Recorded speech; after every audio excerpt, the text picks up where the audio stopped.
होगा। यही मसला है कि आप लोग बीजेपी से ज्यादा आरजेडी पे हमलावर हो। नहीं तो इसलिए ना कि मौका आप दे रहे हैं ना। अगर आप जिसकी लड़ाई लड़ने आए, जिसका आप नेता बनने आए, उसके वोट से आप तो जाते हैं मलाई खाते हैं आप, लेकिन उसकी जब लड़ाई लड़ने की जमीन पर बात आई तो आप गायब थे। दरभंगा की अगर बात करें, आप दरभंगा की सरजमीन में बैठे हैं, यहाँ 9 सीट बीजेपी जीत गई, 1 पर सीट जो आरजेडी जीती, और वहां पर आप अगर उम्मीदवार दे रहे हैं, कैसे उम्मीद दिलाइएगा कि भाई हम हैं आपके लिए? आप लोगों को यही समझना पड़ेगा कि पूरे मिथिलांचल में मुश्किल से 3 या 4 सीट पे आरजेडी है, 1 सीट मधुबनी के मैनिफेस्टो में क्या रोजगार, शिक्षा ये सब रहेगा, मतलब मुद्दा? बिल्कुल मुद्दा। सिर्फ धर्मवाद, वक्फ बोर्ड ये सब रहेगा? नहीं, धर्मवाद क्यों है? हमारे पास सबसे हम लोग इंसाफ की बात करते हैं, तो इंसाफ में क्या, शिक्षा हमको नहीं दिया तो इंसाफ के इसमें आएगा ना कि भाई हमको शिक्षा क्यों नहीं दे रहे हैं? हॉस्पिटल नहीं है तो इंसाफ का आएगा ना कि हॉस्पिटल मिथिला में क्यों नहीं दे रहे हैं? लेकिन आप जो मिथिलांचल का जो सबसे बड़ा मुद्दा उस पर तो आप बात नहीं कर रहे हैं। बेरोजगारी, पलायन, फैक्ट्रियां बंद पड़ी हुई है। हम तो आपको बताएं कि आज ही हम मधुबनी से दरभंगा क्यों आए थे, रयाम मिल को देखकर हमारे आंखों से आंसू आ रहा था कि देखिए कि आपका कोई भी मामला हो, वक्फ बोर्ड का मामला हो, एनआरसी का हो, ट्रिपल तलाक का हो, असौथू का हो, कोई भी मामला हो, फिर आप वहीं आ गए। फिर आप नहीं फिर रोजगार, शिक्षा, ये सब क्या है? स्कूल बनना था ना, असौथू में तो स्कूल बनना था, स्कूल का मामला उठा। मिथिला में उम्मीदवार दे रहे हैं आप? मिथिला में उम्मीदवार भी दे रहे हैं और इंशाल्लाह जिता कर भी भेजेंगे। दरभंगा, मधुबनी, समस्तीपुर, हर जगह से हम लोग देंगे उम्मीदवार। उम्मीदवार आपको मिल चुके हैं या फिर ढूंढ रहे हैं आप? नहीं, उम्मीदवार की तो लाइन लगी हुई है। आप देखिए ना सीमांचल में किस तरीके से आज ही हमारे पूर्णिया के गुलाम सरवर साहब चेयरमैन जो है वो ज्वाइनिंग किए हैं, तो हर जगह हम लोग एक विधानसभा में 10-10 कैंडिडेट है। कैंडिडेट हम लोग को ढूंढना नहीं पड़ रहा है, कैंडिडेट आपके पास बहुत है। क्या तैयारी मिथिलांचल के लिए खास क्या तैयारी है, प्रभारी हैं आप बताइए? मिथिला के हम लोग लगभग 25 में से 15 विधानसभा पे पूरी मजबूती के साथ तैयारी कर रहे हैं। देखते हैं सदर साहब का जो फैसला होगा, जितने सीटों पे उतने सीटों पे हम लोग चुनाव लड़ेंगे, लेकिन पूरे बिहार में मिनिमम 100 सीट पे हम लोग चुनाव लड़ेंगे। 100 सीटों पर लड़ने, कम से कम 100 सीट पे चुनाव लड़ेंगे। लग रहा है कि 100 सीटों पर लड़ने के लिए आपकी जो तैयारी होनी चाहिए वो बिल्कुल इंशाल्लाह। इसलिए कि हमारे सदर साहब ने जब 4 विधायक हमारे चोरी किए गए थे तो उस वक्त उन्होंने एक बात कही थी कि 4 के बदले 24 लेकर आएंगे। उस कॉल को इंशाल्लाह हम लोग पूरा करेंगे और सीमांचल के साथ साथ मिथिलांचल, तिरहुत और हर जगह से हम लोग उम्मीदवार जिता कर। अच्छा, इस बार आपको नहीं लग रहा है कि आरजेडी के साथ बात करना चाहिए आप लोगों को, क्योंकि जिस तरह से बीजेपी मजबूत हुई है बिहार में? नहीं, अगर आप अलग लड़ते हैं, क्योंकि दिल्ली का परिणाम आपने देखा, कांग्रेस अलग हो गई आम आदमी पार्टी से, तो क्या परिणाम रहा? हमारे सदर और प्रदेश अध्यक्ष ने हमेशा ये बोला है कि जो सेकुलर पार्टियां हैं उसके साथ हम जाने को तैयार है। अब ये फैसला तो तेजस्वी यादव करेंगे या हमारे पार्टी के जो आला कमान है वो उनका फैसला होगा। तो बार बार ये कहा जा रहा है कि आप लोग एमआईएम की तरफ से पूरी तैयारी है कि भाई आप आइए गठबंधन कीजिए। बिल्कुल, हम लोग सामने वाले लोग तैयार नहीं हो रहे हैं। हम लोग चुनाव लड़ने को, गठबंधन करने को तैयार है। भाजपा के खिलाफ जो भी सेकुलर पार्टियां एक जगह आएगी उसके साथ हम लोग जाने को तैयार है।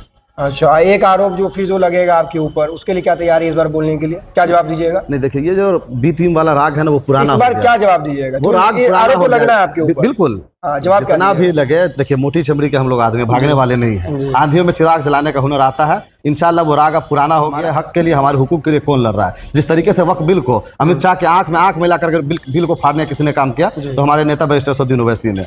सुप्रीम कोर्ट में सबसे पहले जाने का मामला हुआ तो हमारे नेता पहुंचे। सदन से लेकर सड़क तक सबसे मजबूती के साथ हम लोग लड़ रहे हैं और इंशाल्लाह पूरी मजबूती के साथ लड़ेंगे। और इस चीज़ को जनता देख रही है कि हमारे सुख में दुख में कौन खड़ा है, इसलिए हमें उम्मीद है कि जनता हमारे साथ है। मिथिलांचल के लोग टुकटुकी लगाए हुए हैं कि आप लोग जो धरातल पर उतरिए, जमीनी स्तर पर मजबूत होने की जरूरत है आप लोगों को, ऐसा लग रहा है? नहीं, हम लोग उसमें प्रयासरत हैं, कोशिश कर रहे हैं और कुछ सीटों को हम लोगों ने चुना है जहां अल्हम्दुलिल्लाह हम लोग बूथ लेवल की कमेटी तैयार कर रहे हैं और पूरी मजबूती के साथ चुना। अच्छा, एक बड़ी बात है कि अभी हाल ही में एक विधायक भी आपके, पूर्व विधायक जुड़े हैं आपकी पार्टी से, लेकिन मिथिलांचल में क्या दूसरे पार्टी के लोग आ रहे हैं आपकी पार्टी? हमारे पास कई मजबूत उम्मीदवार हैं जो दूसरे पार्टी के पूर्व विधायक हैं, वो लोग भी हमारे पास नंबर में लगे हुए हैं। लेकिन ये फैसला हमारे प्रदेश अध्यक्ष और सदर साहब का होगा, चूंकि हम लोगों ने एक बार ये धोखा खा चुके हैं। 4 विधायक किस तरीके से हमारे खरीदे गए, चोरी किए गए, तो इसलिए हम लोग, वो कहते हैं ना कि दूध का जला छाछ भी फूक फूक के पीता है, तो इसलिए हम लोग सदर साहब का जो फैसला होगा उस हिसाब से चलेंगे। आपको तो बहुत ज्यादा सुनना पड़ा होगा लोकसभा चुनाव में, क्योंकि आप जो है फातमी साहब के अगेंस्ट लड़े थे। अब देखिए, लोगों को ये समझना पड़ेगा कि आज ही जहां से फातमी साहब मधुबनी से जाकर चुनाव लड़े थे, आज वक्फ बिल के खिलाफ all India Muslim person law board आह्वान किया था, बुलाया था। सारे मधुबनी के लोग लाखों की संख्या में आए, लेकिन वो नहीं पहुंचे। दोनों बाप बेटा ईद के 2 महीना के बाद ईद मिलन खेल रहे हैं। अच्छा, ये क्या ईद मिलन 2 महीना के बाद होता है? यही मसला है कि आप लोग बीजेपी से ज्यादा आरजेडी पे हमलावर हो। नहीं तो इसलिए ना कि मौका आप दे रहे हैं ना। अगर आप जिसकी लड़ाई लड़ने आए, जिसका आप नेता बनने आए, उसके वोट से आप तो जाते हैं मलाई खाते हैं आप, लेकिन उसकी जब लड़ाई लड़ने की जमीन पर बात आई तो आप गायब थे। कहाँ थे दरभंगा में दोनों बाप बेटा? कहाँ थे मधुबनी में आज प्रोटेस्ट? दरभंगा में थे, मधुबनी में नहीं रहे। नहीं, दरभंगा में भी हम नहीं देखा। दरभंगा में हो सकता है कि, लेकिन मधुबनी में कहाँ थे आप? चुनाव लड़े मधुबनी से ना। मधुबनी में कहाँ थे? मधुबनी लोकसभा से आप चुनाव लड़े हैं, लगभग 4-4.5 लाख आप लोगों ने आपको वोट दिया है, लेकिन उसकी जब लड़ाई लड़ने की बात है, कब्रिस्तान की, मस्जिदों की, खानकाहों की जब बारी आई तो आप गायब हैं। आप ईद मिलन बम्बई में और दिल्ली में खेल रहे हैं। आप मिथिलांचल प्रभारी हैं सर, आपको बहुत सुनने को मिला होगा क्योंकि आप फातमी साहब के अगेंस्ट चुनाव लड़ रहे थे, तो लोग कह रहे थे कि आप हराने के लिए, मुस्लिम को हराने के लिए आप आ गए। आज अल्हम्दुलिल्लाह कई लोग हमको मिले मंच पे ये बात बोल रहे हैं कि हम लोगों से एक बड़ी गलती हुई कि हम लोग उस टाइम में आप लोग के सपोर्ट में नहीं आए, लोगों के बहकावे में आ गए, लेकिन आज देखिए जब लड़ने की बारी आई तो आप खड़े हैं। गलती स्वीकार रहे हैं जी बिल्कुल, लोगों को है पछतावा होता है, जाहिर सी बात है, जब गलती होती है तो बाद में उनको एहसास होता है। इंशाल्लाह हमें उम्मीद है कि विधानसभा में वो गलती नहीं करेगी जनता। और यकीन कैसे दिलाएगा मिथिला वासियों को, यकीन कैसे हिलाइएगा पिलर जो है आरजेडी का और बीजेपी का, उसको कैसे हिलाइएगा मिथिलांचल में खासकर, क्योंकि दरभंगा की अगर बात करें, आप दरभंगा की सरजमी में बैठे हैं, यहाँ 9 सीट बीजेपी जीत गई, 1% जो आरजेडी जीती, और वहां पर आप अगर उम्मीदवार दे रहे हैं, कैसे उम्मीद दिलाइएगा कि भाई हम हैं आपके लिए। अब लोगों को यही समझना पड़ेगा कि पूरे मिथिलांचल में मुश्किल से 3 या 4 सीट पे आरजेडी है, 1 सीट मधुबनी में है, एक दरभंगा में है। तो आपने झोली भर भर के जिसको वोट दिया वो कामयाब नहीं हुआ, तो ये आप तय कर लीजिए कि आपके लड़ाई कौन लड़ रहा है। आपकी जब दुख के सुख की घड़ी आती है, चाहे वो दलित हो, मुस्लिम हो, अगरा हो, पिछड़ा हो, कोई भी हो, तो आपके साथ MIM खड़ी है। चाहे सौथू का मामला हो, वक्फ बोर्ड का मामला हो, कोई भी मामला हो, हर मंच पे सिर्फ और सिर्फ MIM खड़ा होता है। इस बार मुद्दा आपका क्या रहेगा? वक्फ बोर्ड वाला मामला रहेगा? नहीं, वक्फ बोर्ड है, शिक्षा है, रोजगार है, हॉस्पिटल का मामला देख लीजिए। एक मामला हो तब ना, 1-2 जख्म हो तब ना, यहाँ तो पूरा जिस्म छन्नी है। लेकिन आप जो मिथिलांचल का जो सबसे बड़ा मुद्दा है उस पर तो आप बात नहीं कर रहे हैं। बेरोजगारी, पलायन, फैक्ट्रियां बंद पड़ी हुई है। हम तो आपको बताएं कि आज ही हम मधुबनी से दरभंगा की ओर आए थे और रैयाम मिल को देखकर हमारे आंखों से आंसू आ रहा था कि देखिए जिसकी जो नेता यहाँ से लोगों का वोट लेकर चला गया, लोगों के साथ छल किया, खिलावा किया, आज देखिए कितना बड़ा वीरान पड़ा हुआ है, उसकी बात कोई नहीं करेगा। तेजस्वी यादव बोलते थे 18 महीने सरकार में क्या किया आप 18 महीने का हिसाब दीजिए कि आप क्या किए। नौकरी दी 4.5 लाख, डेटा दीजिए ना, आप जारी कीजिए ना कि कहाँ 4.5 लाख दिए हैं।